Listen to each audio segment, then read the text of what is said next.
पर्याय निर्वाचन पर प्रस्तुति बैठक मुख्य निर्वाचन अधिकारी सहित ईसीआई द्वारा नियुक्त नोडाल पुलिस ऑफिसर एडीजी आईन श्रृंखला Sanjay Kumar, ADG operation S Devdatt Singh, CRPF IG Archana Sibhre बैठक उपस्थित रही। कंधमाल एवं बौद्ध अंचल निर्वाचन अनेक चैलेंज रही। संभाव्य माओ हिंसा को दृष्टि रखी व्यापक फोर्स मुतयन कर लोकों को अपील कर बहु संख्यार आसी भोट देवाक। एने सीआरपीएफ आईजी अर्चना सिभ्रे सहित अधिक आलोचना कर principal correspondent P Hemant Kumar.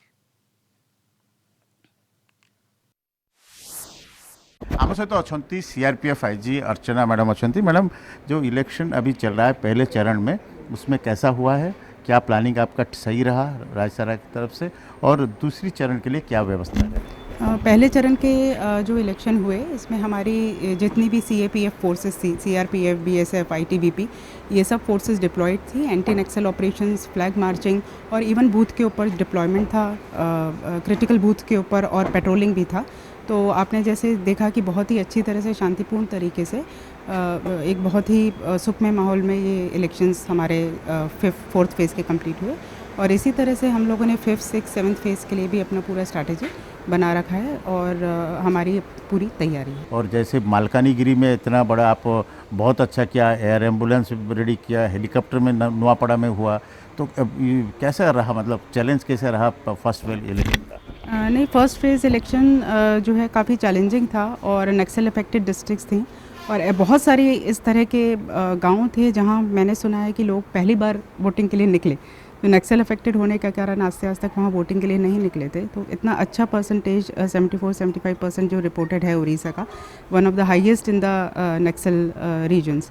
तो इसी से पता पड़ता है कि लोगों, सीआरपीएफ ने, आईटीबीपी, बीएसएफ, सभी पैरामिलिट्री फोर्सेस ने, स्टेट का जो एसओजी ग्रुप है, स्टेट पुलिस, सभी ने बहुत मेहनत किया, बहुत तैयारी किया, क्योंकि ये 1-2 दिन का तैयारी नहीं होता है, वर्षों का तैयारी है।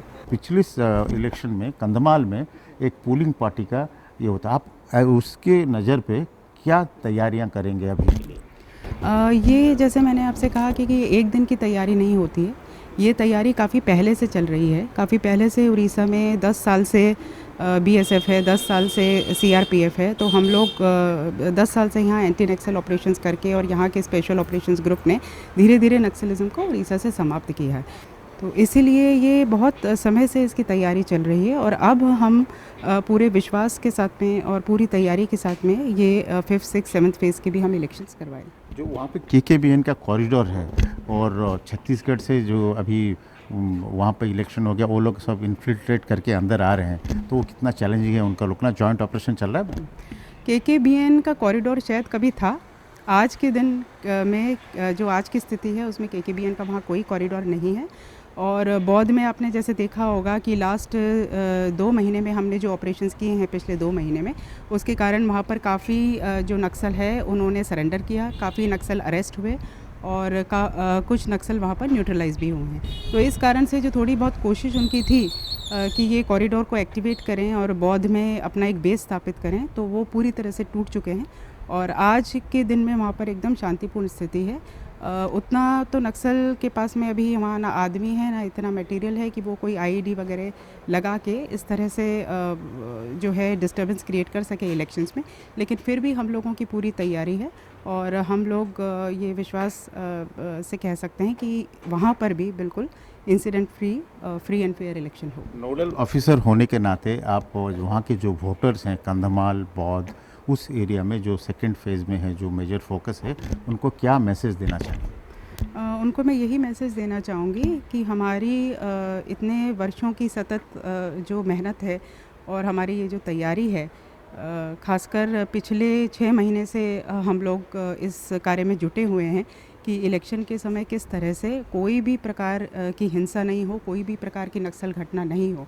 और आज ये सब अपने मेहनत के कारण हम लोग इस स्थिति में पहुंच पाए हैं कि हम ये पूरे विश्वास से कह सकते हैं लोगों को कि आप बिल्कुल आइए, ये एक लोकशाही का पर्व है, उत्सव है, आप आके वोट दीजिए और आपकी सुरक्षा को यहाँ पर कोई भी खतरा नहीं है। और नक्सलवाद उड़ीसा से लगभग ख़त्म हो चुका है, उसके डर से आप लोग वोट करने नहीं आए, ऐसी कोई स्थिति उड़ीसा में है ही नहीं।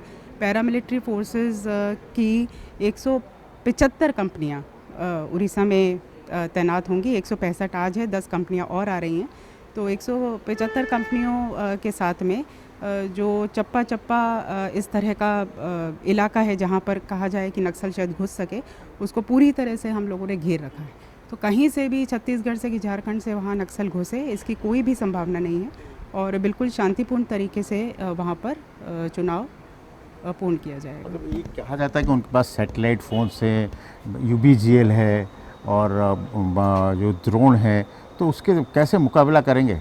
उनके पास में जो भी इक्विपमेंट्स है और उनकी तो भी जो भी तादाद है वो पैरामिलिट्री के सामने कुछ भी नहीं है, तो इसलिए उसकी चिंता कभी पैरामिलिट्री को रही ही नहीं है।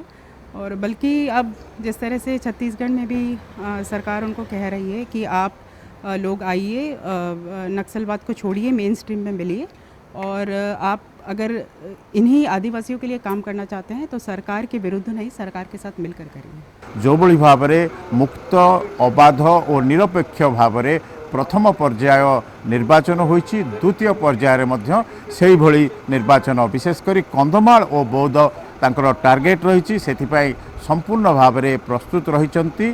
CRPF, BSF, SOG, DVF और राज्य सरकार सहित तांकर गोटे मिलित भावरे गोटे टीम होइछि।